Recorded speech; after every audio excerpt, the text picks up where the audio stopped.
discussion, so I'm going to go to another one which we haven't really touched on. What's your position on free trade agreements?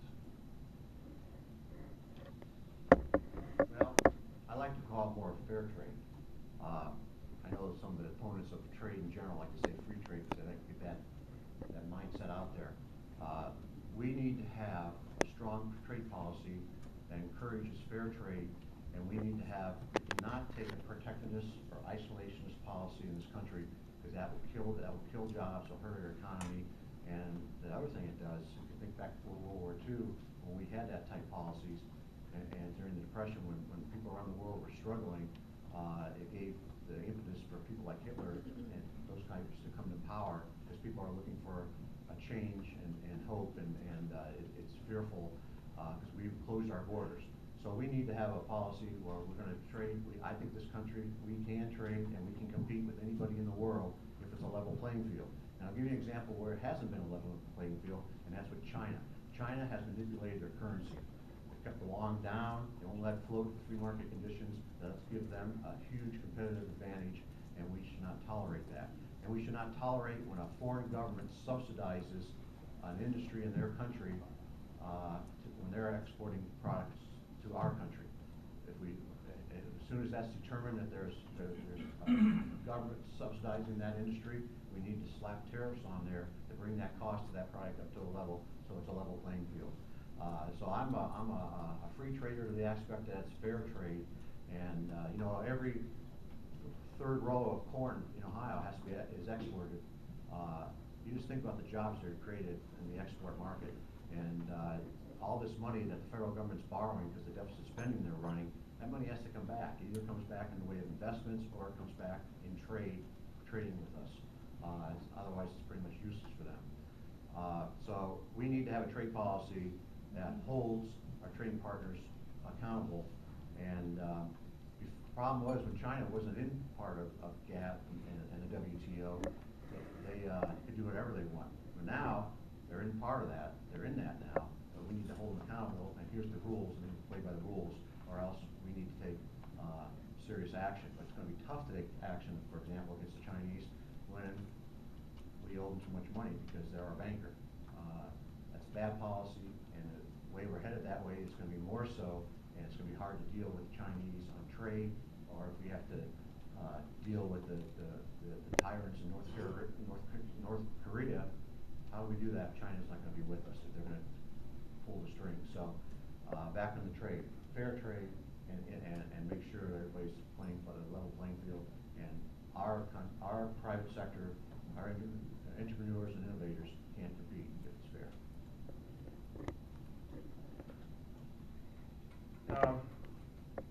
It's hard for me to talk about trade without thinking about and talking about NAFTA. Bob, are you supportive of NAFTA, or repealing NAFTA? Okay. I'm on a bill right now that is designed to repeal NAFTA, which shows proof that bipartisanship does not always work. Democratic President, Republican Congress passed NAFTA in 1994, and ever since then, as much as I hate to admit it, Ross Perot is right.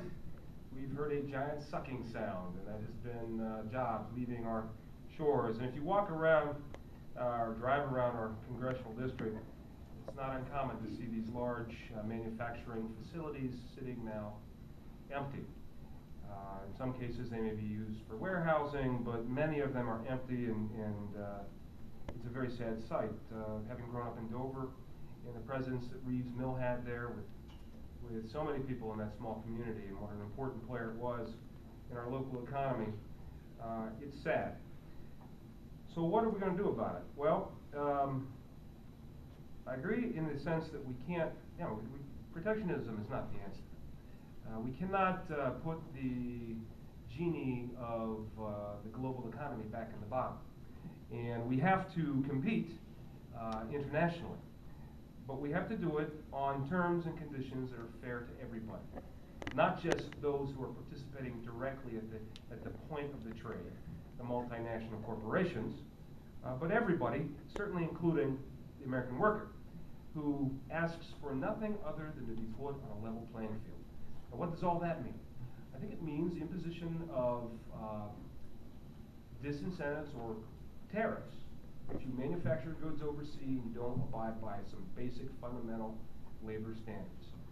You can pick up your shop now, thanks to NAFTA, and go down to the other side of the Rio Grande, set up shop, and pay slave-like wages.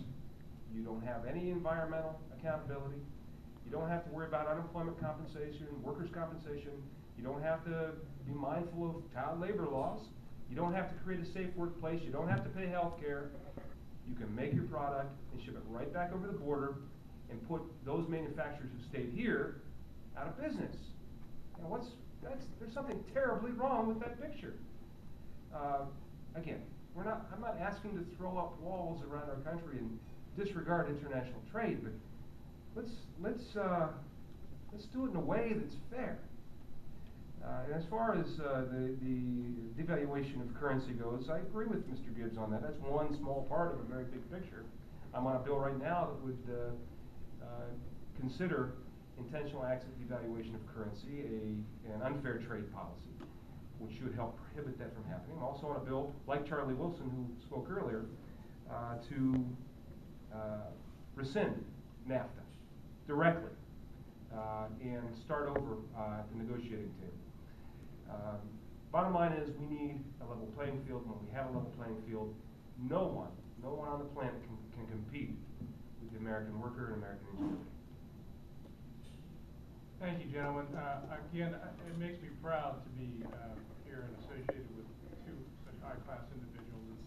It's really good for us and the state. We're going to allow you guys to